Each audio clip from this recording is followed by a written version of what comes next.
Le cinéma parlant, Lynn Toubiana, Lise Gutmann. Radio J. Lynn Toubiana, bonjour.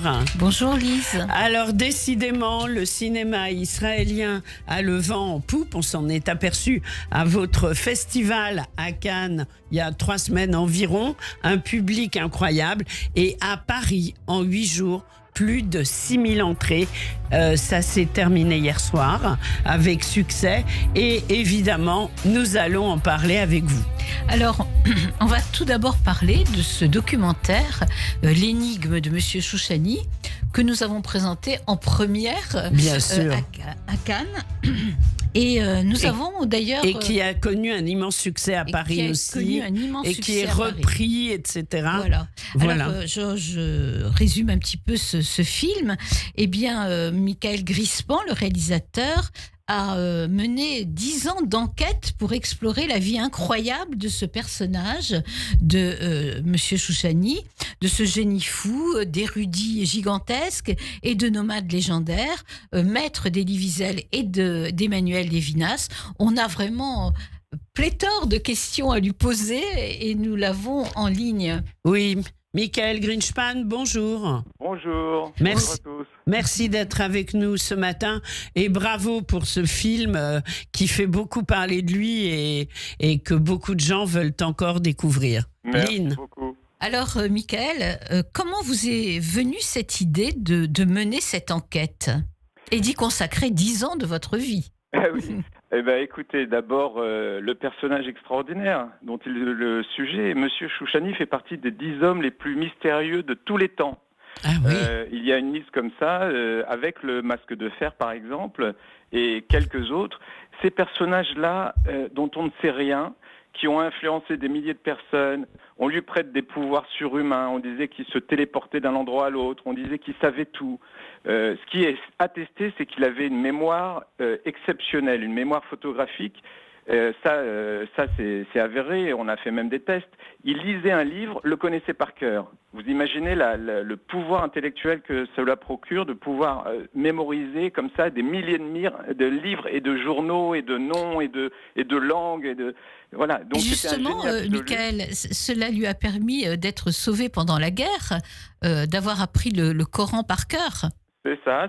Il y a beaucoup d'histoires à ce propos-là. C'est lorsqu'on a une telle capacité mentale, évidemment ça aide pour beaucoup de choses, mais ça dessert aussi. C'est-à-dire qu'il était tellement différent de nous pauvres humains limités que il était un peu en marge. Il vivait en marge, il dormait sur les bancs, il n'a pas eu de famille, pas eu d'amis, et il a parcouru le monde comme ça tout seul. Et son seul but dans la vie semblait être celui d'enseigner. C'était un enseignant, il enseignait aux enfants, il enseignait aux professeurs, il enseignait la philosophie, il enseignait les maths, la physique, et évidemment, sa spécialité, c'était la pensée juive, le Talmud, la Torah. C'est donc un personnage tellement incroyable, tellement unique, que je ne pouvais qu'être passionné à moi-même par ce sujet, et j'ai donc consacré effectivement 10 ans de ma vie, mais qui sont passés comme 10 minutes, si vous voulez.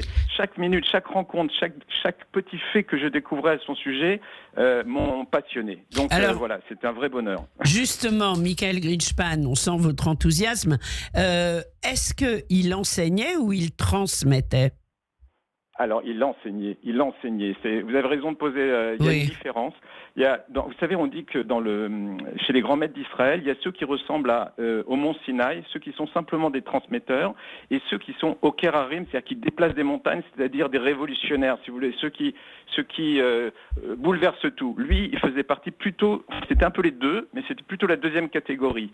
Il avait cette capacité d'abord à bousculer ses élèves, les changer, pour leur apprendre non pas du contenu, non pas leur transmettre du contenu, mais leur apprendre à réfléchir, à ouvrir leur esprit à l'inconnu. Il a fait la même chose aussi bien avec Elie Wiesel, que j'ai interviewé, entre parenthèses. C'est important de dire que c'est la dernière interview d'Elie Wiesel de son vivant, à propos de son maître Chouchani. Je l'ai interviewé à New York. Oui, on le voit d'ailleurs dans le film. Le témoignage de Levinas, d'ailleurs, c'est qu'il lui a ouvert à un monde extraordinaire de la pensée juive. Alors justement, à propos d'Elie Wiesel, qu'est-ce qu'il vous a dit de particulier justement sur ce personnage atypique qui prenait un peu pour un messie, je crois, hein ? Oui, disons parfois le messie, parfois il le comparait à un prophète. D'abord, il m'a dit cette phrase incroyable, c'est qu'il n'aurait pas été l'homme qu'il a été, Elie Wiesel, sans cette rencontre avec ce clochard. C'est incroyable.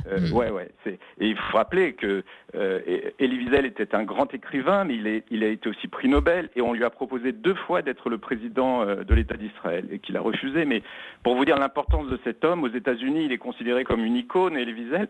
Eh bien, lui, face à son maître, il se fait tout petit. Il dit je lui dois tout. Et pareil, Lévinas. Lévinas avait à raison une certaine estime de sa propre intelligence et de son savoir. Vous savez, il avait étudié avec les grands philosophes allemands. C'était un génie, Lévinas. Eh bien, face à son maître Chouchani, il redevenait un petit garçon. Et il avait rencontré tous les grands professeurs ont rencontré plus grand qu'eux dans la personne de ce clochard, Monsieur Chouchani. Oui, alors c'est vraiment un personnage atypique, incroyable, alors indéfinissable, parce que on peut le considérer comme un rabbin, un philosophe, un talmudiste, ou alors un personnage entre mythe et réalité. Est-ce qu'il a réellement existé c'est la question qu'on se pose. Ouais. C'est vrai. Certains pensent qu'il n'a jamais existé. Parfois, je me posais aussi des doutes. J'avais aussi des questions à ce propos. Mais à la liste que vous venez de donner, on peut ajouter aussi aventurier, révolutionnaire, anarchiste. Sioniste aussi. Il y a un de ses élèves, le professeur Rosenberg, qui dit que c'était un anarchiste religieux. C'est un oxymore a priori, mais c'est ça. Il est indéfinissable. Il est unique. Et en tout cas, il avait ce pouvoir de transformer ceux qui le rencontraient. Et ça, je veux dire, ça manque, des gens de cette stature. Vous savez, on a toujours l'impression de lire les mêmes livres, de voir les mêmes films, d'entendre les mêmes musiques, tout se ressemble. Et parfois, comme ça, il y a quelque chose qui sort du commun, et c'est le cas avec Monsieur Chouchani. Et je dois dire que j'étais très angoissé en faisant ce film de ne pas être à l'auteur. Alors, je ne sais pas si j'ai réussi mon coup, mais en tout cas, le film, comme vous l'avez dit, a un succès énorme en Israël. C'est devenu un phénomène de société. Les gens, les publics, qu'ils soient religieux ou athées ou jeunes, vieux, etc., tout le monde l'a vu, tout le monde en a parlé. Et en temps de guerre, c'est comme si M. Chouchani, tout d'un coup, arrivait en Israël dans les années 2020. 26. Ça fait 2 ans, pendant la guerre, les gens ne parlaient que de la guerre et de Chouchani. C'était incroyable. Oui, à Cannes, d'ailleurs, j'ai eu des échos incroyables de personnes qui ont assisté au film et qui ont dit qu'ils n'avaient pas dormi de la nuit après avoir vu ce documentaire, que ce personnage a hanté leur nuit. Non, moi-même, je ne comprends pas le phénomène, je vous assure. Je n'ai jamais vu ça. Des gens qui vont voir en Israël, ils sont allés voir le film 1 fois, 2 fois, 3 fois. Certains l'ont vu 10 fois, le film. 10 fois. Mais je crois qu'à Paris, alors où est-ce qu'on peut le voir à Paris? Parce que je vais peut-être dire une bêtise, on m'a parlé du Rex.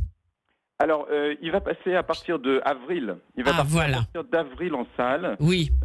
Donc il va être distribué. Exact. Oui. Et ceux qui veulent en savoir plus peuvent aller sur le site chouchani.com. Donc j'ai pas encore tous les détails. Ça, je suis pas la meilleure personne mieux placée pour. En tous les cas, c'est sûr qu'il va être vu en salle et distribué. Oui. Bon, comptez sur nous pour en reparler. Bien sûr. C'est gentil. Et vous avez vu le film Oui, Lynn a vu moi, le film. Moi, j'ai vu le film, bien sûr, à Cannes. Oui, bien sûr, mais vous. Lise. Pas encore, mais je compte bien y aller. Voilà. Mais j'en ai eu des échos incroyables. Incroyable. J'espère vous inviter dès qu'il y a une projection. Mais c'est adorable. Je suis au courant. D'accord, c'est adorable. Je voulais vous dire aussi, Michael, que j'ai vu ce film donc à Cannes avec un ami psychiatre qui m'a dit tout de suite, qui a posé son diagnostic. Monsieur Chouchani est un autiste. Qu'est-ce que vous en pensez?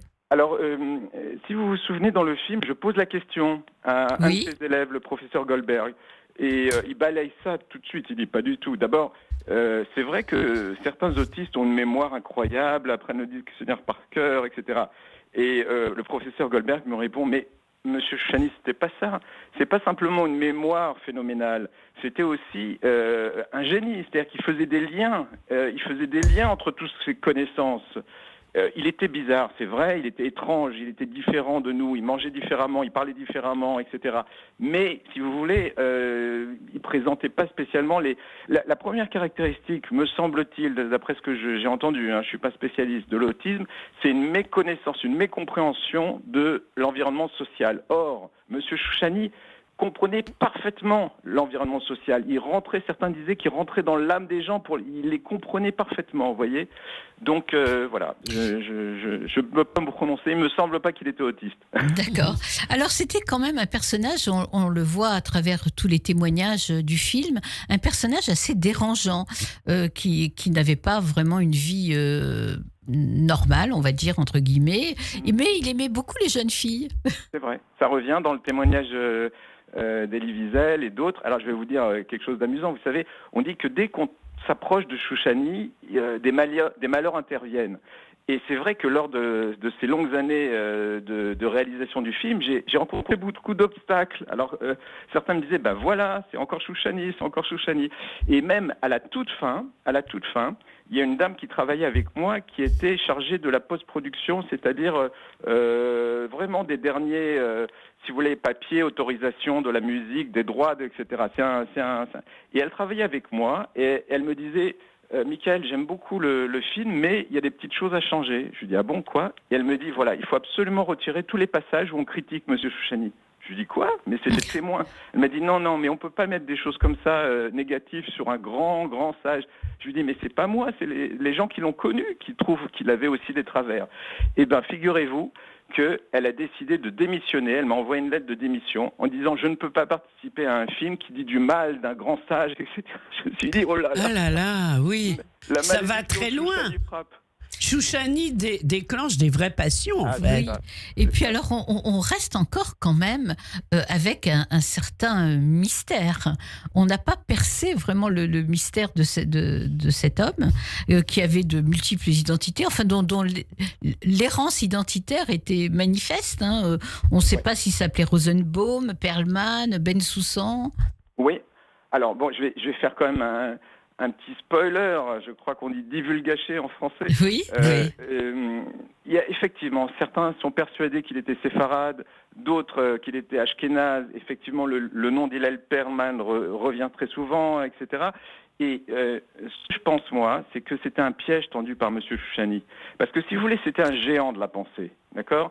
C'est comme si on disait le plus important chez Mozart, c'est qu'il s'appelait Mozart, Amadeus. Vous voyez, c'est ridicule. Le plus important chez Mozart, c'est sa musique. Mais oui. Et il y a plein d'artistes qui sont connus uniquement par leur pseudo, finalement. Il y en a beaucoup dans tous les domaines. Donc finalement, Monsieur Chouchani, appelons-le Monsieur Chouchani. Savoir s'il était ashkénaze, séfarade ou je sais pas quoi, ou un ange, c'est secondaire. C'est secondaire.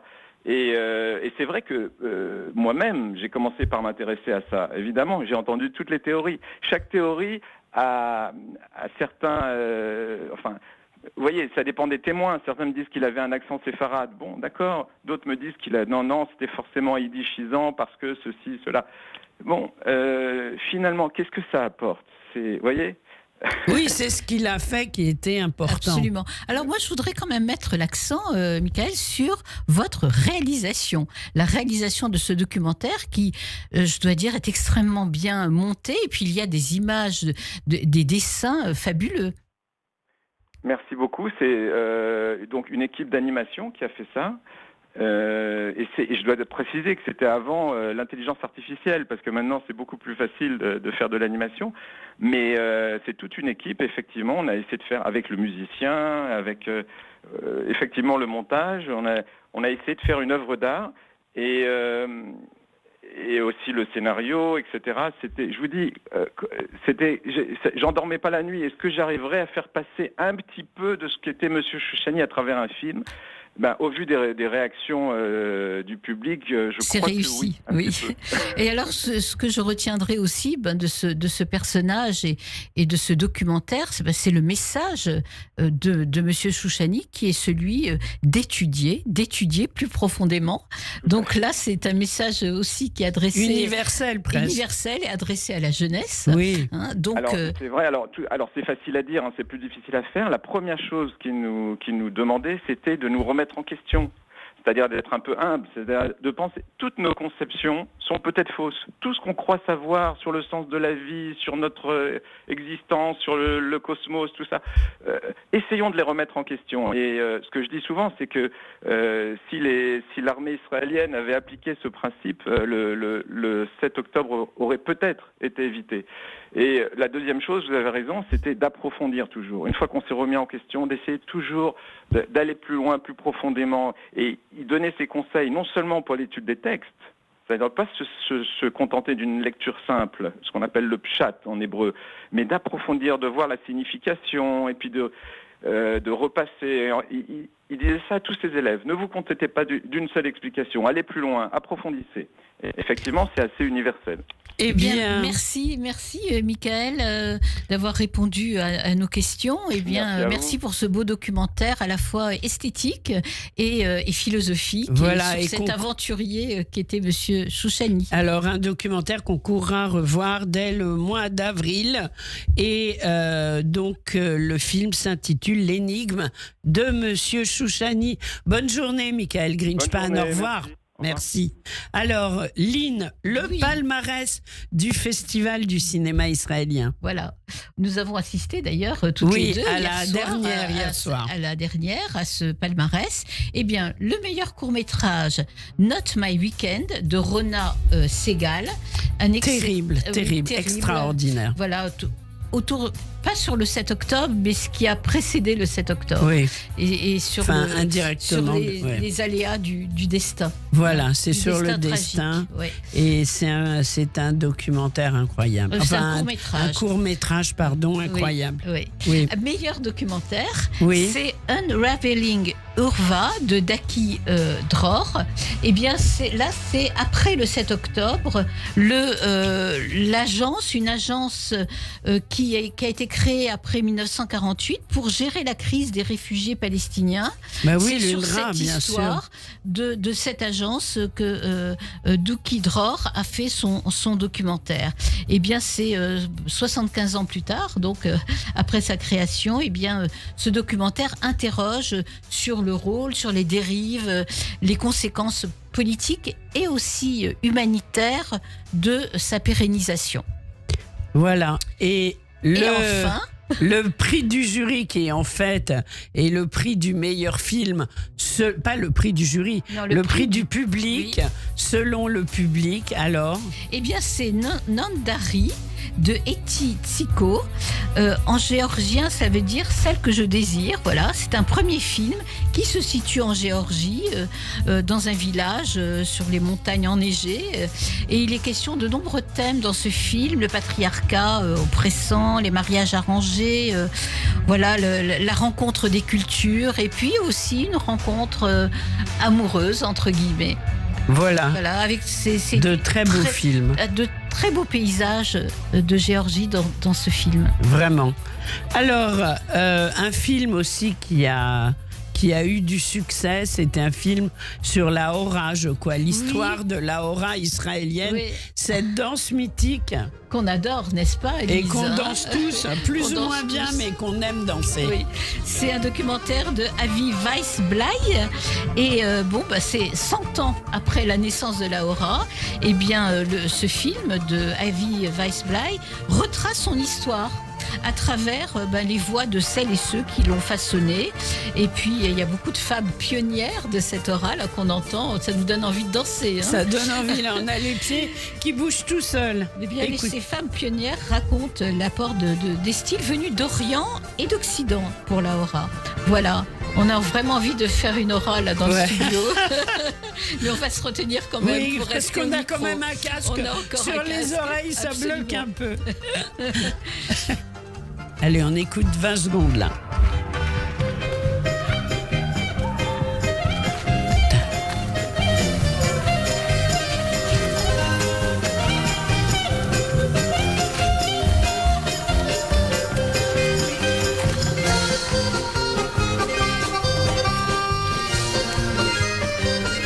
Voilà.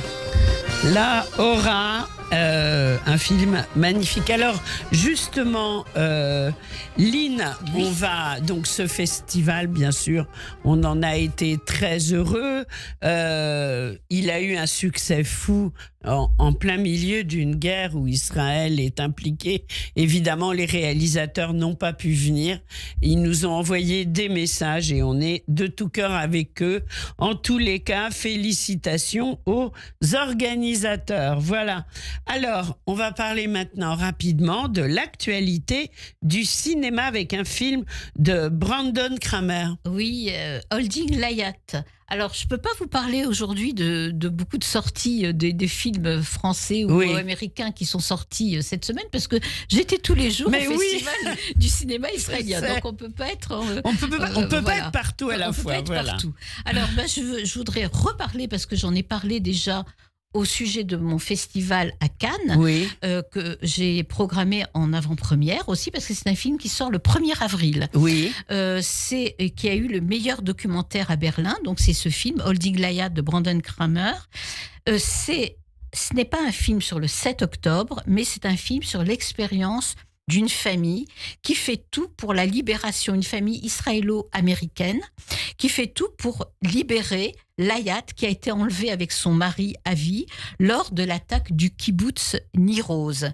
Eh bien, c'était le 7 octobre. C'était le 7 octobre. Bien sûr. Mais il n'y a pas d'image du 7 octobre. Ah non, bien sûr. C'est uniquement sur cette famille qui est en prise avec des dilemmes et des façons d'entrevoir un peu différemment cette libération. Et qui a été jusqu'aux États-Unis, voire Joe Biden. Ah oui. Qui a œuvré d'ailleurs pour la libération de Layat. Voilà, c'est un film à voir absolument le 1er avril, où on en reparlera, qui prône la tolérance et la paix. Magnifique. Alors, des reprises. Oui, alors rapidement, Vol au-dessus d'un nid de coucou. Ah bah même. oui.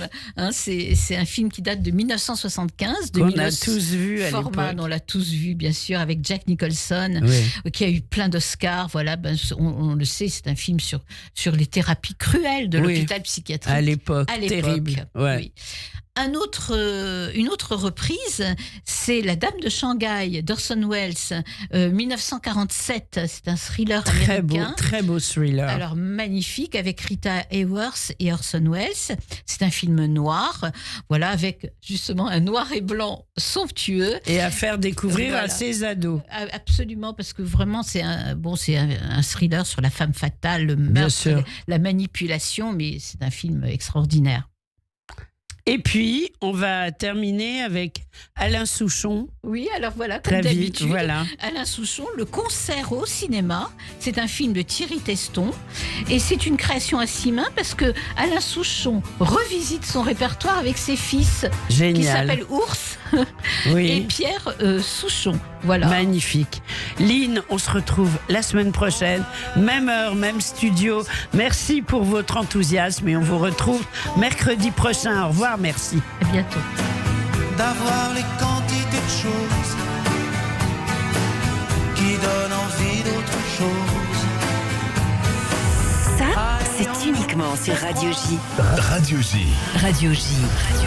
Radio J. Radio J. Le 10-11. Lise Gutmann. Radio J. Merci à toutes et à tous d'avoir été fidèles au 10-11 de Radio J. À 11h sur radioj.fr et DAB+, vous retrouverez le journal d'Éléonore Claude. À 14h, rejoignez-nous pour le grand journal de Steve Nadja, votre rendez-vous avec l'info en Israël, au Moyen-Orient, en France, en direct sur Radio J. Une émission spéciale consacrée à la guerre d'Israël et des États-Unis contre l'Iran et ses alliés. Vous retrouverez cet après-midi Pascal Zonshine depuis Jérusalem, le porte-parole de l'ambassade d'Israël, Chen Feder, et Rachel Kahn. Rendez-vous donc dès 14h pour ce grand journal indispensable. Et à 15h, tenez-vous bien, Cyrielle Sarah Cohen recevra Gilbert Montagnier. Une émission à ne pas rater. Merci d'avoir été avec nous. Merci beaucoup à Serge Surpin, à la réalisation réalisation technique. Quant à moi, je vous retrouve dès demain matin pour un nouveau 10-11. Et tout de suite, comme tous les matins sur Radio J, c'est l'espoir. Hatikva.